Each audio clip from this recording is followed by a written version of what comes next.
Hey everybody, it's GobletX and welcome back to some more Magic Arena, and today I'll be playing another premiere draft of March of the Machine. Without further ado, let's get into the draft. We've got some really excellent interaction at common, couple pretty fun uncommons, and a nice rare here. To start off, we'll talk about the rare Rampaging Raptor, really nicely statted creature for any aggressive red deck. That being said, red is one of the weaker colors, if not the weakest color in the format. I think I'm still going to roll with the Rampaging Raptor here, though, because I'm a pretty big fan of it. 4 mana, 4/4 trample haste that can get bigger for 3 mana, and can hit battles and planeswalkers while it hits your opponent's face, so just plays pretty well. I think it's pretty nicely statted for the mana cost, that it would be worth hopping into a somewhat subpar color. If we wanted to take a card in one of the best colors in the format, we have Afara's Dispersal. For super cheap instant speed interaction, Final Flourish is very similar. And then for the sweet uncommons, Inga Rune Eyes is a solid one. Completed Huntmaster as well. Really strong opening pack here. Tons of sweet ways you could go. For pack 1, pick 2, we have a Merciless Repurposing in black for an excellent removal spell, exiling to get around graveyard interaction, and being able to give you an incubator, so it's a 2-for-1, it's a 3/3 and a removal spell all in one. There's also Nezumi Informant in black for a great common, just a good value play creature, same with Eyes of Gataxias, great little value play creature at common. And then there's the rare, which is Knight Errant of Eos, 5 mana for a 4/4, but you can convoke it out, and if you do convoke it, you get to look at the top 6 cards of your library and put any 2 creatures with mana value X or less, where X is the number of creatures that convoked the Knight Errant of Eos. So if you tap 2 creatures to help cast this, then you dig 6 cards deep, and if you have any creatures with mana value 2 or less, you can put 2 of them into your hand. So I think Knight Errant of Eos is a pretty strong card. To go with the rare here, I do think Repurposing in a Vacuum is a little bit stronger, but Knight Errant of Eos goes really well into an aggressive strategy, and red-white is a really aggressive deck that would want to play a lot of cheap creatures to really convoke out the Knight Errant nice and quickly. So it seems like it could be a decent archetype to push towards here. There are also some colors that tend to be less heavily drafted than black, so we'll see. Pack 1, pick 3, there's an Omnath Locus of All if I want to try to do 5 color stuff. Did it a few times recently. I don't think this is a great position to jump on the Omnath immediately. That being said, there's not too much competition in this pack. Shatter the Source is a solid removal spell in red, and Angelic Intervention is a great combat trick in white. I think these are probably the picks here, because Vanquish the Weak, one of the weaker removal spells, no pun intended there, just because it's not the most flexible, only destroying small creatures. Yeah, I think I might just take Angelic Intervention for the great combat trick and try to just push in on this red-white aggro strategy. For pack 1, pick 4, we see Temporal Cleansing out of blue, Joyful Storm Sculptor for blue-red Convoke. Those are some of the strongest cards. Outside of that, it's all pretty mediocre. Filler 2-drop in black, Filler 2-drop in white. Tiller of Flesh doesn't play out as well as I would hope it does, even if you draft really heavily around it, and you do have to draft quite heavily around it. Yeah, Sky Warden's mediocre, Oilcaster's mediocre, and Failed Conversion's mediocre. Not a super strong pack. It's like Cleansing or Storm Sculptor, probably the correct picks. Maybe Cleansing towards Blue-White Knights. Or Storm Sculptor to take our Rampaging Raptor towards Blue-Red Convoke. I could take a Filler 2-drop in white if I want to just completely commit, but I think I'll take a Temporal Cleansing. Could fit in Blue-Red Convoke or Blue-White Knights if we head in either of those directions. Now we see a Volcanic Spite pick 5, which is a good sign for red, but Protocol Knight is a good sign for Blue-White Knights, as is Sigiled Sentinel and Zhalfirin Lancer. Maybe we can push to Blue-White Knights here? Yeah, Lancer, Sentinel, Spite, and Protocol Knight are all great cards here and excellent options. I think Volcanic Spite would be probably the biggest sign out of all these because it's a generically good red card for any good red strategy, whereas the Protocol Knight's really just for Blue-White Knights, same with the Zhalfirin Lancer. Sentinel's solid in any white deck, but I'll go for the Volcanic Spite here. I'm not super confident in that one. Pack 1, pick 6, we see an Afara's Dispersal super late for very cheap interaction, as I've said before. Super cheap bounce spell, and it sets up your jaws with the Surveil too.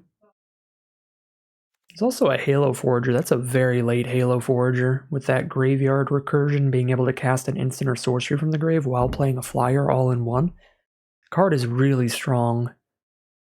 Could be a decent sign pick 6, but I think I'd rather take Dispersal here with 2 great red cards, 2 great white cards.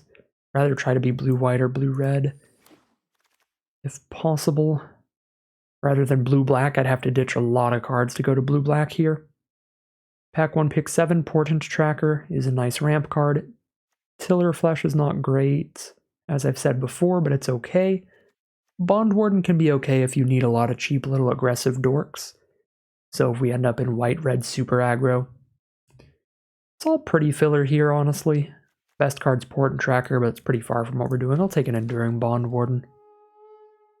Alright, pack 1, pick 8. There's a Skittering Surveyor, which goes into anything that's trying to splash in a 3rd color. Helps out quite a bit. Other than that, it would be a filler 2-drop Frontliner, filler 3-drop Depth Guard. That one's really bad. A filler 5-drop Defector, which is also quite bad. Take the Skittering Surveyor here. Pack 1, pick 9. We still see the Inga Runeyes in here. The Afara's Dispersal is gone, though. Somebody did take a Dispersal over the Runeyes, but decent sign for blue to still see Inga. I think the best 2 blue cards were Afara's Dispersal and Inga Runeyes, so 1 blue card was taken out of this pack. I think we're fine to scoop that up. Pack 1, pick 10. We could start taking all these Tiller of Fleshes. They're not likely to be exciting, but Depth Guard, Dina, Defector are all pretty much unplayable. Stasis Field only if you really need removal, so hopefully we don't end up having to run that. Not much of anything here. Pick 11 either. Highly doubt I'm going to be heavy enough in white to want a double white 2-drop. That's just pretty hard to cast. Let's take Invasion of Kaladesh if I end up blue-red. Probably has the highest potential upside, even though it's the least likely to get played. Pick 13, Zalfirin Lancer could be a decent sign for blue-white knights, although it was competing with a Sigiled Sentinel, which is also good for the archetype, and a Protocol Knight. So there were 2 other cards that somebody could have taken over that for a blue-white knights deck. Pack 2, pick 1, open up a great black rare. It's one of the few colors I'm not currently drafting here. Could take a Knight of the New Coalition in white, which is solid value, 2 creatures off of the 1 card. Also Temporal Cleansing for a fine bounce spell. Collective Nightmare for an excellent removal spell out of black. Yeah, I mean, if we were on the Merciless Repurposing train at this point, Invasion of Fiora would have been a huge payoff, but I think we're just not on black here. I'm going to take a Knight of the New Coalition. Very heavy into white at this point, even if a decent amount of the white cards are filler, we just definitely have the quantity to head in that direction. More than anything else. Pack 2, pick 2. That's a payoff. Zurgo and Ojutai. These are the 3 colors we're currently drafting. We already have the Skittering Surveyor to help get a splash color in. This is a strong card. 5 mana for a 4/4 flying haste that has hexproof the turn that it entered the battlefield. Whenever it deals combat damage to a player or battle, look at the top 3 cards of your library, put one of them into your hand and the rest on the bottom. And then if I want, I could put Zurgo and Ojutai back into my hand. I feel like that's really for constructed formats where you need to play around sorcery speed removal a lot. Like you can play around board wipes and stuff with that, but I think in limited it's better to just keep your mana investment out there on the board instead of having to repay 5 over and over and over again. But I guess that could come up as a decent upside. It's going to be Zurgo and Ojutai here easily. Whatever 2 colors we end up maining, we can splash that thing in. Be pretty happy with it. Pack 2, pick 3, Jeru and Hazaret, when we have Inga Runeyes and Zurgo and Ojutai to potentially tutor out. It's not a super strong thing to do, but it's fun, it's cool. We've got 2 legends already. It's just not going to be that consistent or that powerful. Probably supposed to take Strobe Knight towards blue-red here, but red-white legends towards Jeru and Hazaret, or Jeru and Hazaret towards red-white legends just seems like the way funner path to try to take here, so I'm going to go for it. Heel Slasher seems fine, Lithomantic Barrage, It's fine. Intervention's good, but we already have one at least. See our curve if we're red-white. Yeah, I mean, I could use another 4-drop creature. I already have a Knight, a Tiller, and a Rampaging Raptor, though. I guess I'll take another Angelic Intervention. It's really good with the Tiller of Flesh. Marauding Dreadship is my favorite of these cards, but I definitely need 2-drop creatures. I have one 1-mana creature and one 2-mana creature. I think Dreadship is just a lot of nice stats for a cheap mana cost. Kind of similar to Converter Beast, where you get 2 creatures off the one card. This is 1 creature and a vehicle off one card, which is great, but I think I need some 2-drops to get added in here. And I think Furnace Gremlin's probably the strongest one, even though we won't have any like sacrifice synergies or anything to make really good use of the Incubator. It's still fine. Fine Mana Sink, fine early game dork. Alright, probably don't have a million Knights for Swordsworn Cavalier to be great. Frontliner's a fine 2-drop, Cavalier's a fine 2-drop, Bond Warden's a fine 1-drop. None of these are super exciting. The real competition for me personally here is Swiftwater Cliffs for great fixing to help with the Zergo and Ojutai splash, or City on Fire because it's just hilarious. You try to Convoke it out, and then if you can get any hits in on your opponent, they're probably just going to die the next turn. Let's just go full fun time at this point. I have like 1-3'd and 3-3'd enough drafts recently that I've just stopped caring. We're just going to be all in on the fun. Take a City on Fire here. Super big, super splashy. Now we'll take a Fearless Scald, which can end somebody's life out of nowhere with that backup ability. Or it's just a 5-mana, 4-power double striker, which is also massive. Trailblazing Historian gives us a 2-drop. It's not a great one, but it gives us one. I don't really like the Seraph too much, or the Core Halberd. They're both fine. I don't really like Historian either, but it's 2 mana, which is good. Could also just take Charger, I guess, for some mana fixing. I think I'll take Charger here, and then I'll just really aggressively take 2-drops in the final pack. That could come back to bite me, but we'll see. I need like 3 more 2-drops to be okay with my curve. Take an Agar here to have another legend in the deck for Jero and Hazaret. All in. All in on the memes. Let's go, Legends. Another Bond Warden or a Bane Splitter. If this was the one that made treasures, I would probably take that. But I guess I'll just take Bond Warden since it's not that one. It's not that battle. Xerix is fine. Stasis Field is also fine. I don't think either is going to make the cut, but I'll take the Invasion of Xerix. Right, hold that Alt key, check how many I own of all these cards. Check mark means 4 out of 4, so we're in the rare draft portion. And I only have 3 Quende, and I could put that in the deck because it's another legend. 4 mana 2/2 double strike is not particularly good, but it is a legend for Jero and Hazaret. Alright, pack 3, pick 1. What do you have for us? Well, you've got a great removal spell, so I think I'll just take that. Seal from Existence here. We're very low on removal. We have Volcanic Spite and Seal. That'll be it. The other options are Searing Barb. I guess Rayav is another legend for Jero and Hazaret, but I don't have any auras or enchantments right now. Or sorry, auras or equipment right now. So yeah, we'll go for Seal from Existence out of this pack. Grab another removal spell. Norn's Inquisitor is beautiful. Gives me a very, very high power level 2-drop, which is where I'm hurting the most right now. 2 mana for a 2/2 that comes with... Sorry, 2 mana for a 1/1 that comes with a 2 mana 3/3. So it's kind of like 2 2-drops in one, in a way. Not exactly. You can probably wheel Zada, and then play Zada with double Angelic Intervention if we're lucky. Worst case scenario, play Zada with a Jero and Hazaret. Alright, Aurelia the War Leader with Jero and Hazaret. Red-White Legends back at it again, let's go. Thank goodness there's no good 2-mana creature here that I should absolutely take. Maybe I'm supposed to be blue-black for the 50th draft in a row. Halo Forager and Invasion of Amonkhet in here is nuts. Awakening's probably the best card for just red-white that we're not taking, but Aurelia is fun and really powerful and legendary for Jero and Hazaret. Let's go. Let's absolutely go. Now we have a Realm Breaker's Grasp for more efficient removal. We can also take Rel's Reinforcements, but I don't have incredible ways to use 1/1 elemental tokens.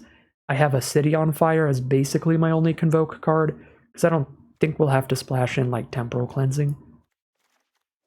So I think I would rather just get a Realm Breaker's Grasp. It's not incredible removal, but it is removal. Okay. Do I take a third Angelic Intervention just in case I wheel a Zada? Does work with Tiller Flesh as well. Probably not. I'd probably take this Sunblessed Guardian, just a filler 2-mana 2/2. Is what it is. Give us our 2 drops. There's a Thalia, Guardian of Thraben. That's another legend. Come on in. I actually don't like Thalia very much in this format because that taxing ability is very double-sided. Like, every deck in this format's going to have plenty of non-creature spells, so I'm in love with Thalia, but she's a legend. Oh my god, Heliod, come on in. Heliod doesn't really do much, but it's legendary. Join the party. This is going to be the best Jeru and Hazoret that I've ever drafted. 1, 2, 3, 4, 5, 6 other legends in our deck right now? Oh yeah. This Jeru and Hazoret is going to be the truth. Very consistently pulling a legend out of our top 6 and just plopping it on the board. So I think we're splashing Agar and Zurgo. Just have the maximum number of legends in here. We can drop the Infected Defector now. Another Knight of the New Coalition's fine. We're clumped up at 4 mana, but we've got like a Tiller of Flesh we can cut there. Don't think we saw any equipment commanders in this pack. I thought that was last pack, so I don't think we take the core halberd just in case of like equipment commanders here. I think I take Knight of the New Coalition. Alright, take a good 2-drop Swordsworn Cavalier. Is this the Zada pack? This is the Zada pack, and we got the Zada. Alright, come on in. Now I'll take a 3-drop creature. And some stuff I won't be playing. Take a Dune Shaper, I guess that's the most likely to get played. I think I have to actually cut both the Knight of the New Coalitions and the Tiller of Flesh to make room for 3 legendary cards at 4 mana and a Red Bomb. I don't really want to cut any of these 5 drops. I think they're all very powerful. Wow, we need to cut some cards here. And I'm just perplexed as to what to cut in this deck. Our curve is going to be awkward because we just shoved a bunch of legendaries in here, but that's fine. That's fine. As long as we draw Jeru and Hazoret, nothing can go wrong. Alright, so here's everything we drafted. If you count Sunder the Gateway, how many creatures do we have? 23, so we cut a lot of creatures. If I cut 7 creatures out of this deck, we will still have 16 in here, which is plenty. 15 to 17 is where it's usually at. So Sunder the Gateway's on the chopping block. Might just be less aggressive and cut the 1-drops. They're kind of the weakest creatures.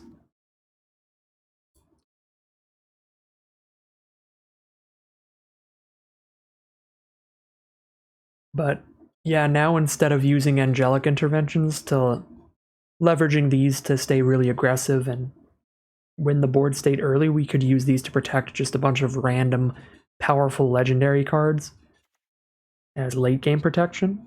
Yeah, we don't have to be fast for our angelic interventions to be good. Not only are we less aggressive now, we're also less knight-centric, so these are just 3 mana 3/3s with no text. I think I can cut those probably as well. And then just cut a 2-drop of some kind. Norn's Inquisitor is the best one by a long shot. Second best is probably Thalia, just because all the legendary synergy game plan with Jeru and Hazoret. We've got a Frontliner with no battles in the deck, so that's just kind of a 2-mana 2/2 with literally no text. Unlike Sunblessed Guardians, like basically a 2-mana 2/2 no text. The Frontliner's just straight up. We're never attacking a battle, so it's whatever. Also, less aggressive, lower creature count. City on Fire does get a lot worse. We also have plenty of other balmy things going on, thanks to Aurelia, Jero and Hazret, Zergo and Ojutai, Fearless Scald. Just exploding with a lot of damage out of nowhere. Zada plus Angelic Intervention, maybe. Should probably cut City on Fire. Maybe even Furnace Host Charger and keep all the earlier game stuff. So 7 cards out of this pile. I'm going to cut the City on Fire. It is fun, it's cool, but I think this deck looks fun enough without it. And it'll make it a little less consistent. We will drop 6 more cards. Drop the Sunder the Gateway. The 2-drop. Drop the Bond Wardens, a Lancer. I think I'll keep one random 1-drop creature in here. I guess I'll keep the Furnace Host Charger. Another random red source if we are desperate for it. If we have a double red card like Aurelia and Jeru. And when we're not desperate for the red source, it's just another top-end card. That seems fine, I think. Let's make sure the mana base is okay. We have 15 white cards, 10 red cards, 2 blue. With a Skittering Surveyor in here as well. 2 blue cards, Agar and Zergo and Ojutai. I don't really care about hardcasting Agar that much. It's kind of just in here to maybe get pulled out by Jeru and Hazret. I do really care about casting Zergo and Ojutai. So maybe I do stick all the way up to 3 blue sources. 15 white, 10 red it is. Got a double red card. Got a double white card. I have 2 double red and 2 double white because of Aurelia. Actually 3 double white because Seal from Existence. Alright, so I have 3 double white cards and a little bit more white than red. I should probably add another white source in here, and then in order to do that I'd have to cut an island or a mountain, and I think I'd rather cut an island. The blue source is going to be a little awkward now with 3 in the deck, 2 island and a Skittering Surveyor, but I think we need like 8 planes in this deck. Also, all of our 2-drops, almost all of our 2-drops and our only 1-drop are white cards as well, so we need to hit that white source early very frequently. Yeah, we'll roll with this for today's deck. Alright, here's a look at our final deck list for today. This is going to be a red-white Legends deck splashing blue. That is the main theme that we drafted around. We picked up a Jeru and Hazret after already having a few legendary creatures and said, you know what? Let's have some fun today. Let's draft every single creature that is legendary that we can fit into this deck. That way, if we ever hit our Jeru and Hazret, that card should absolutely pop off.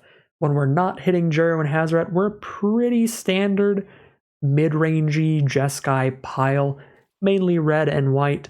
Bunch of filler 2-drops. Norn's Inquisitor's great, but most of the 2-drops are pretty filler, just to make sure we have some stuff going on curve.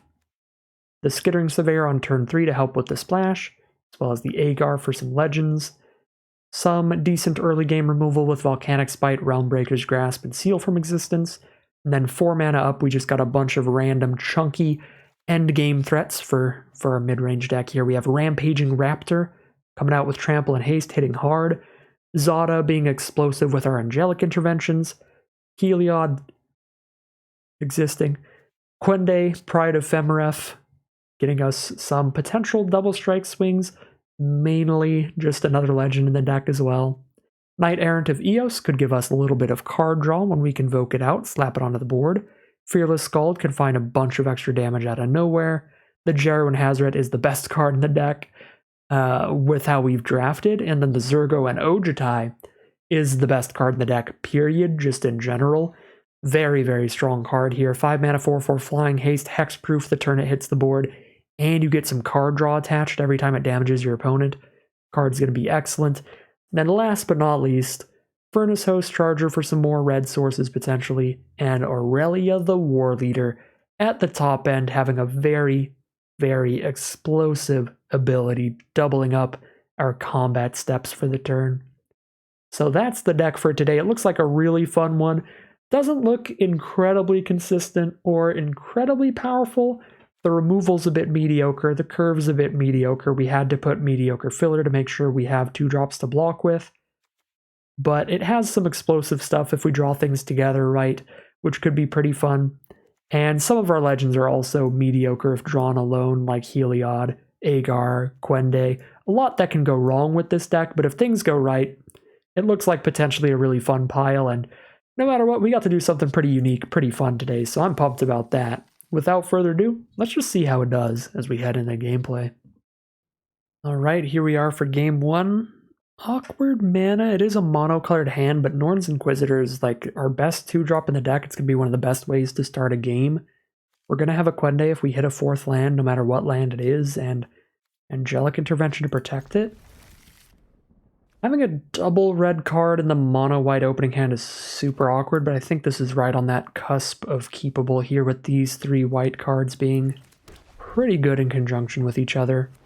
The really nice thing about Norn's Inquisitor is that it gives us a 2-drop into a 3-drop. So yeah, if I just Inquisitor on 2, flip the thing on turn 3, and then play Quende turn 4, there we go, we've curved out. So we're playing against blue-black here, and we've drawn a 4th plains before we've hit an island or a mountain, which could be really bad. Because we have drawn another super hard to cast card. It's Agar, which is both blue and red, so it needs 2 mana symbols we don't have yet, just like Rampaging Raptor. So these are probably going to get stuck in our hand for a while. At least one of them will, pretty much guaranteed. Maybe not both of them if we're incredibly lucky. We just go Mountain Mountain or Mountain Island as the next 2 draws. So our opponent is blue, black, and green, the full Sultai here. They got the Forest off Timberland Ancient, and then they cycled with the... Well, cycled. They drew a card with Completed Conjurer. We're just going to draw our 5th plains before we hit any other color. That's starting to get to be a potential death sentence here. I am not going to Angelic Intervention just to beat that 3-3. I'm fine with the 3-3 for 3-3 trade. I'd like to save the intervention for Quende potentially, because turning a 2-2 double strike into a 3-3 double strike is a much bigger difference than turning a 3-3 into a 4-4.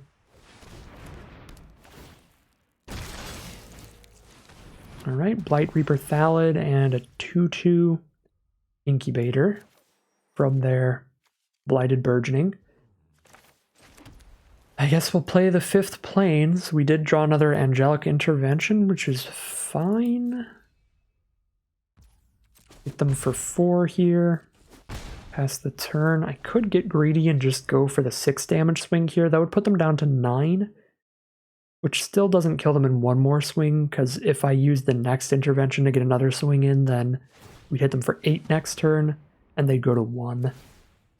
Alright, so they're going to spend all of their mana on the Blightsower Thallid flip. See what we draw. There's a mountain, so neither the Raptor or the Agar are castable, but they're both 1 land away now. 1 island away from casting Agar, 1 mountain away from casting Rampaging Raptor. Okay, they're going to block Quende with the Thallid. We'll go for an Angelic Intervention on green, since they don't have any untapped black mana anyway. Protection from black doesn't seem necessary. And looks like we already win the combat, so I don't need to play the other intervention. But they've got plenty of chump blockers, so we're not going to kill them with this anytime soon. I could go protection from green just to get it in, but now they have a colorless blocker as well, so because their blockers are multiple different colors, I can't get protection from all of their blockers for a turn with Angelic Intervention. There's a Strobe Knight now. And Zimone and Dina. Wow, that is really good. They can start sacrificing these Saprolings to draw a card. They make us lose 2 life, and they gain 2 life when they do that.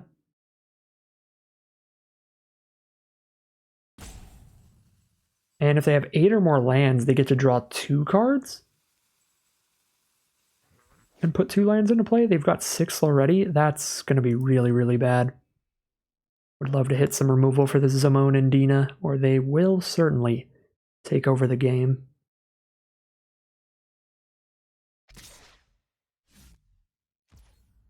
Okay, they're going to pass the turn. We find a Furnace Gremlin. I guess I'll drop that thing out, but not super pumped about it. Alright, get them to chump block with a Sapperling, drop our Furnace Gremlin, and pass the turn.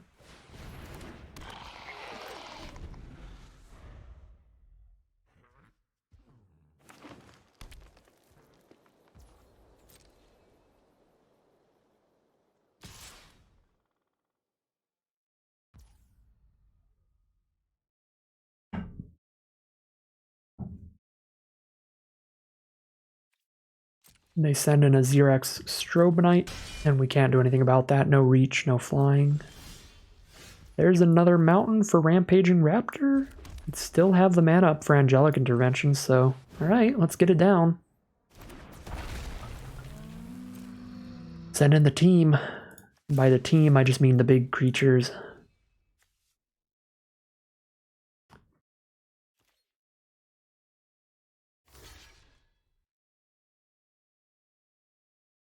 They're going to chump block our double striker again, but now they get to sacrifice it when they chump block and draw a card off of it. If they put a land out right now, I think they get to repeat the process. Yeah, draw another card. Sack a Sapperling, draw 2 and play 2 lands, and drain us for 2 life. At least we hit them for 4 with the Raptor. Still got some amount of damage in there. And a Sandstalker Moloch. Or Moloch. Very unsure. Invasion of Ixalan, and they've got the flyer to easily chip at that, and also I don't have any blockers right now. Got a 1-1 and a 1-2. So they can flip that thing, get a 4-3 trample that gets indestructible every time they cast a spell. It also draws them a card the moment they play it. Yeah, they are lapping us in card advantage. Now they get to chump block with Converter Beast and draw 2 cards off of it. And they got a 2-for-1 off Invasion of Ixalan because they drew a creature off of it, and they will kill it to turn it into another creature. Luckily, they didn't just kill it immediately. They just have its life total for now. Drawn to a Furnace Host Charger. I guess it's not the worst draw ever. I don't have to intervention. I can just play a 5-5 here. They've got their own 5-5 token from Converter Beast. I think I have to just send in the big creatures, holding up the mana to buff the Raptor and the mana to play Angelic Intervention.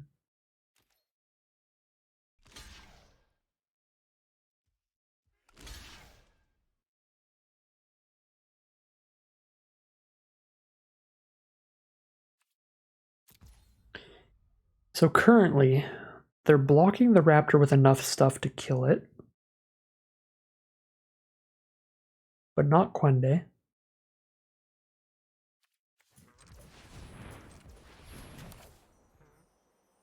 Could intervention the Raptor and trample over for a decent bit, and then just try to dump all of my mana into trampling over with it again next turn?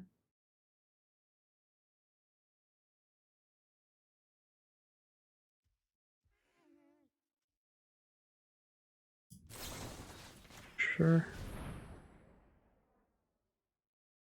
Oh no, is the last card in hand interaction?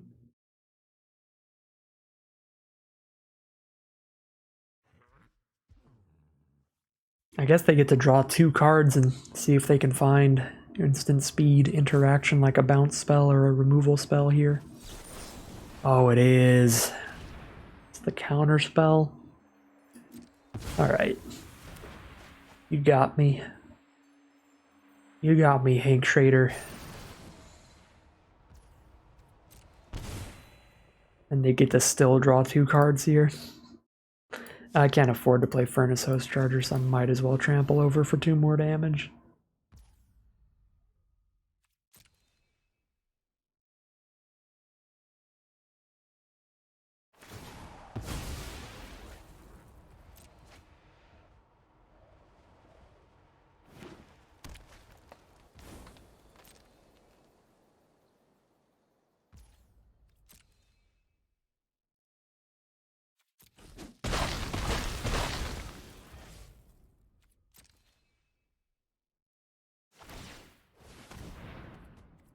Incubator's getting flipped.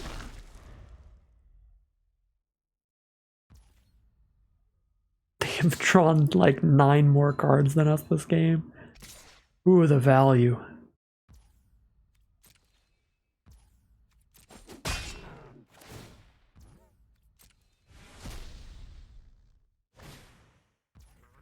They're going to flip the invasion into a belligerent Regisaur. Great. There's a Vanquish the Weak on Quende now. We have a Furnace Gremlin and a 1/1 on board.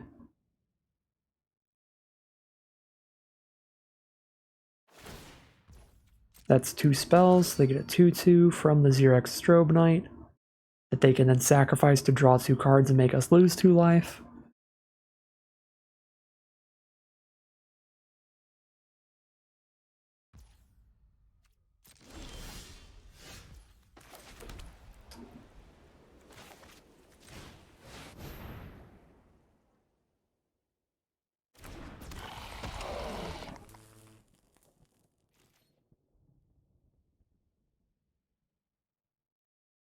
We don't have any attacks here. They can just chump and sack, or they can block with the 5/5 and trade, or they can block with a 3 toughness and 2 toughness creature. Or a 3 power and a 2 power creature to kill the Furnace Host Charger. And they had an instant in their hand anyway, so they could just block with the indestructible creature and draw 2. Trade their 2/2 Knight up into my Furnace Host Charger if I attacked in.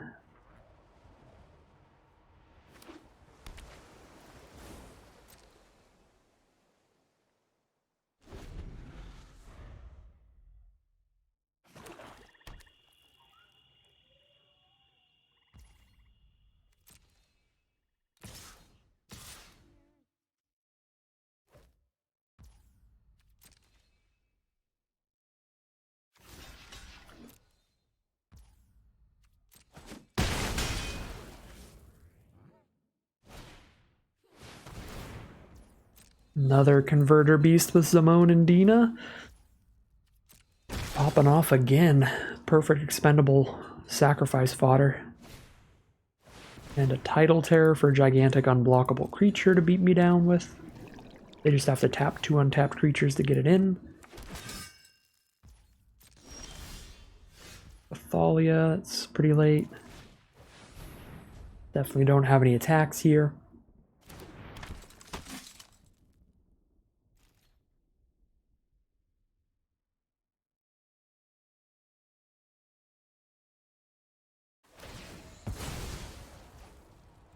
Some more card draw and life gain from our opponents.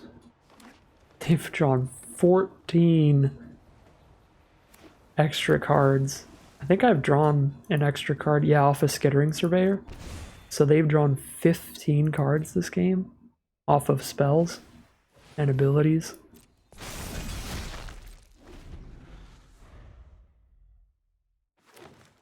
%90 of that just being Zimone and Dina.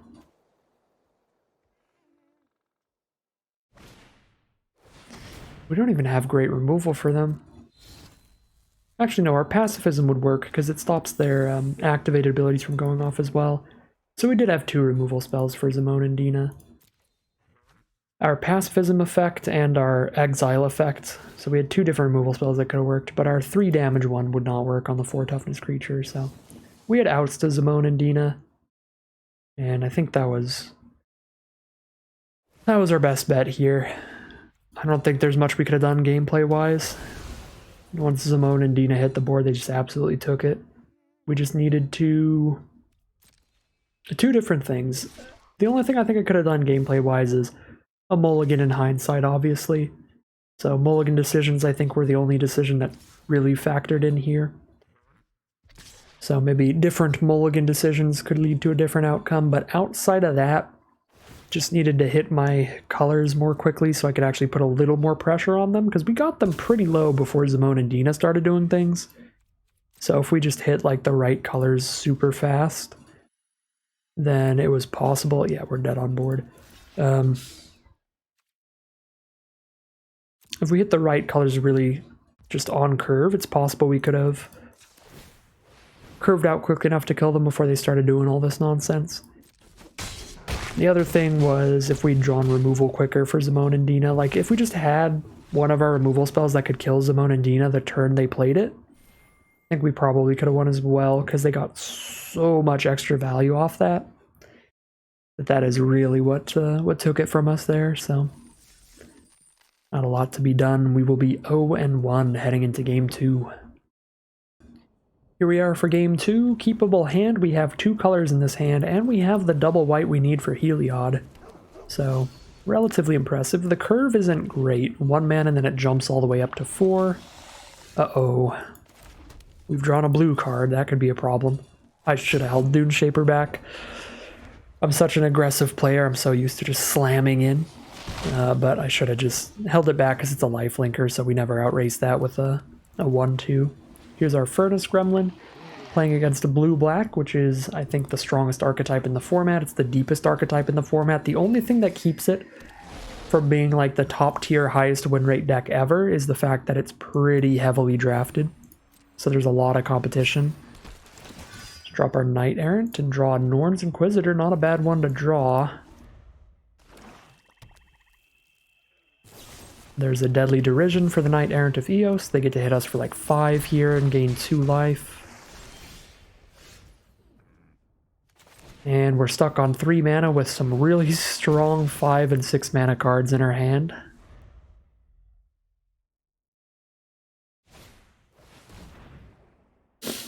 There's the Traumatic Revelation. The revelation itself is not particularly traumatic. I think it's just the hand in general. The draws. They're definitely sad.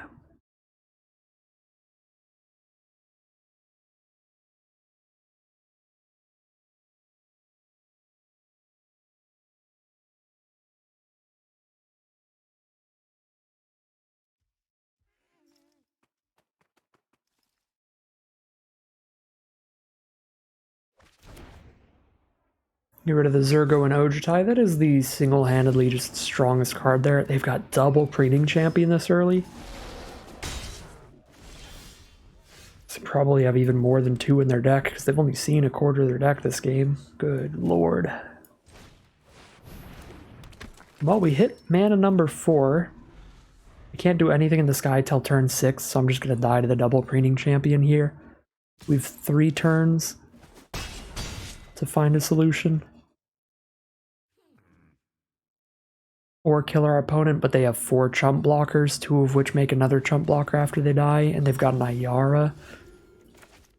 Alright, I'm 1 mana off from Aurelia, which is big enough to block the Preening Champions, but they'll probably have removal for that. And Ayara can also speed up this clock, so we just take 4. If they play a 4 mana creature, we're dead. Because I don't have any removal in hand. So they just hit us for 4, and then they sacrifice a mana value 4 or greater creature to deal the final 4 damage.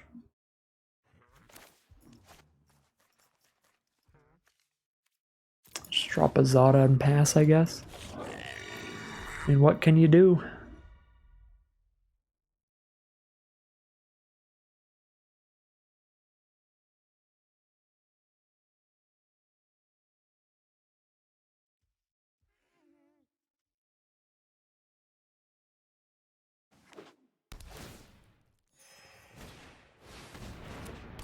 Inga Rune Eyes from our opponent is a 4 mana value creature, so we're dead on board. They attack for 4 in the sky and throw 4 damage at our face.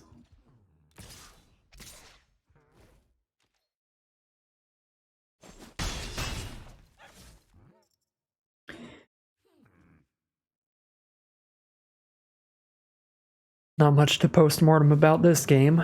We got paired against the best archetype in the format and an incredibly high power deck in that archetype. And drew poorly, mana-wise. I don't think we would have had much of a shot there if we had our deck's perfect hand. 0-2 heading into game 3. Here we are for game 3. We have our best 2-drop again. We've got 2 different colors. I don't have double white though. Just a blue source away from Zergo and Ojutai. We'll cross our fingers, hope for the best here, see what happens. We do immediately draw the second white source, so we can at least jam down Heliod.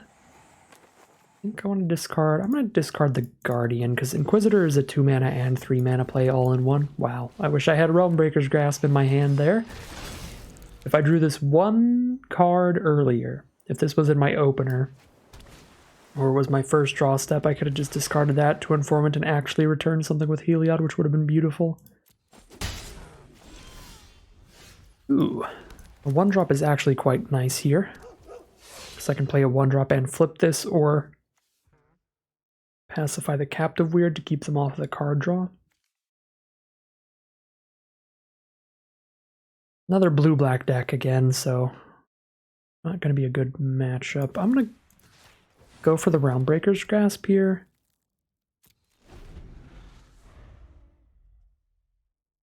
A lot of the blue-black decks have a bunch of dirty little value creatures like this, and then not till really late in the game do they play some kind of bomb you really want to remove. So I think it's better to just play it now and get a lot of value out of it immediately, rather than just sitting here and waiting for them to play a bomb. Not all of the blue-black decks even have a bomb. They don't really need it to operate. Alright, drop our 4 mana 4/4 and pass.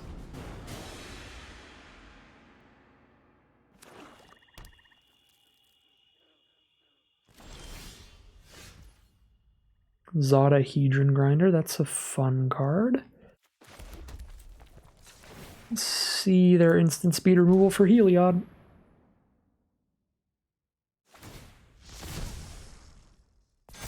Hey, no removal. Heliod's a 5/7. Let's go.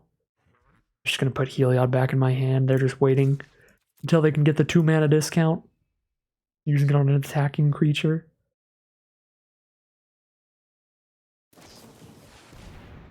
Oh god. Wait, no, they're not copying any spells, that's fine. Also, it's not in the companion zone.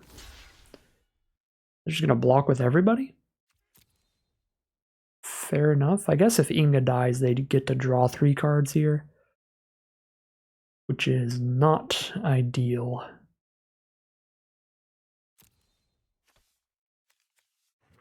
Just kill those 2.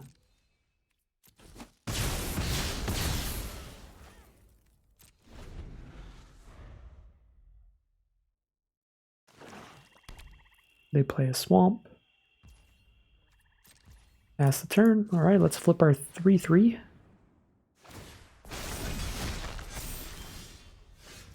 Another mountain. Sorry, Zurgo and Ojutai.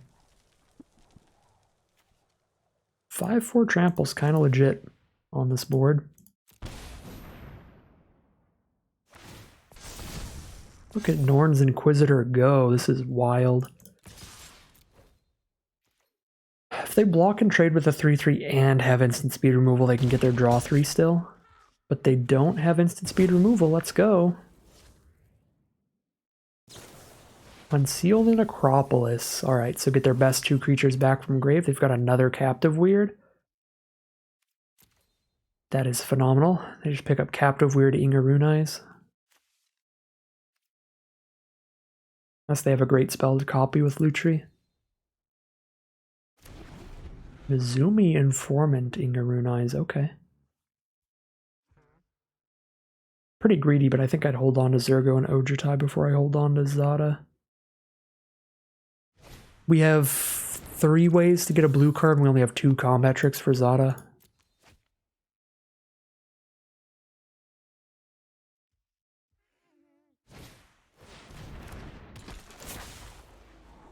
Now they can double block with those 2. Trade those 2 into this and draw 3 cards off Inga, so our attacks suck again.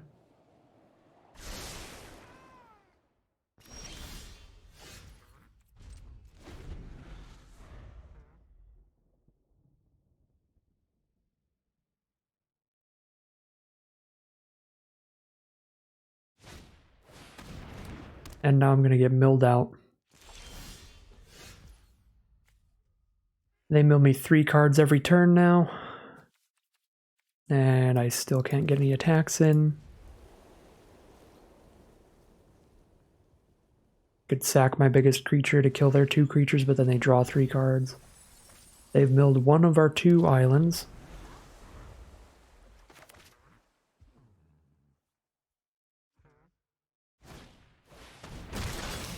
Drop an Eyes of Gataxius.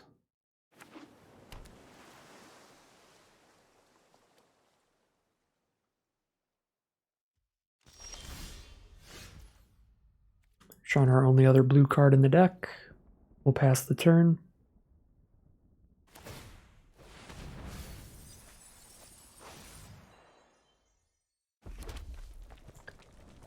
They've milled our Knight Errant, a Swordsworn Cavalier, a Gremlin, and an Angelic Intervention.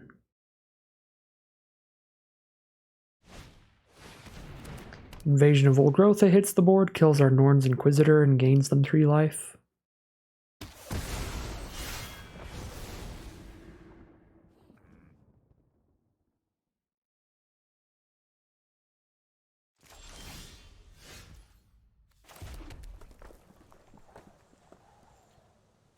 Drawn mountain number 6 now. They've milled Rampaging Raptor, Skittering Surveyor, and Aurelia.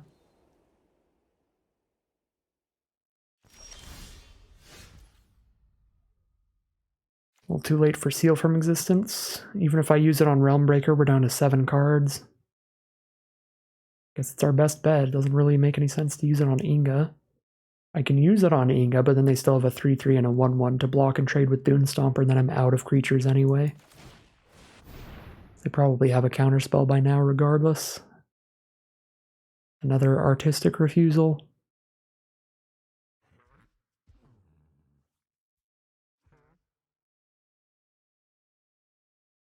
Nope, this opponent does not have Artistic Refusal.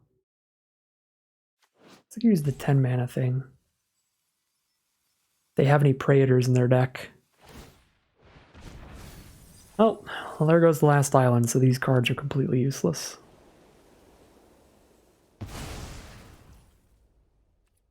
Oh. I guess I might as well play the mountain, because if they play any more Nezumi Informants, I can just discard these.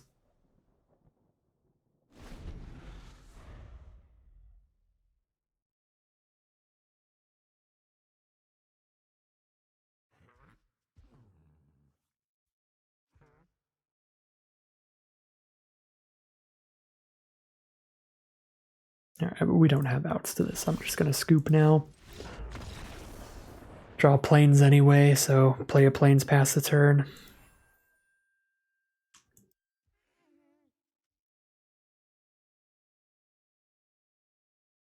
Well, what can you do? We went for some fun, goofy things that I knew from the get-go were not the strongest things to be doing, but it hurts to get that punished. Even when you're doing fun things, trying to make a goofy deck, you don't want to go 0-3. But this is a deck I would have been happy to go 2-3 or 3-3 with, and I would have had a good time. Hard to have a fun time with an 0-3 though, especially running up against high-quality blue-black decks twice in a row, and just consistently having the mana issues here was unfortunate. Yeah, we're a splashy deck. We're splashing a 3rd color. You're going to have mana issues here and there, but only getting to play 3 games kind of exacerbated that. Because then when all 3 games have mana issues, it's like, well, alright then. It is what it is. Pretty big bummer. This deck would have been a lot more fun in a traditional draft, because traditional draft, no matter what, you get to play 3 best of 3 rounds. And they're best of 3, so if you have mana issues in one game, you can still come back and try to win the round in the next 2. No shot here, though. Yeah. Arena giveth, arena taketh away. Not too much to say here that wasn't already said in the draft pod. I was going for fun, goofy Jero and Hazaret stuff, which I knew was a weaker archetype to head into. I said all the flaws of the deck from the get-go during the deck overview as well. We've got some pretty mediocre filler to make it into these colors, and a lot of our legends are very mediocre without drawing other cards that synergize well, like Quende, Zada, Agar, but they're Heliod as well, but they're just in here to go with the Jero and Hazaret. Essentially make some fun combos happen, but deck just never got to do its thing in the slightest. So, nice quick little 0-3 for today's draft, but that is going to end today's video. As always, I'd like to thank my patrons very much for supporting this channel, as well as you for watching the video.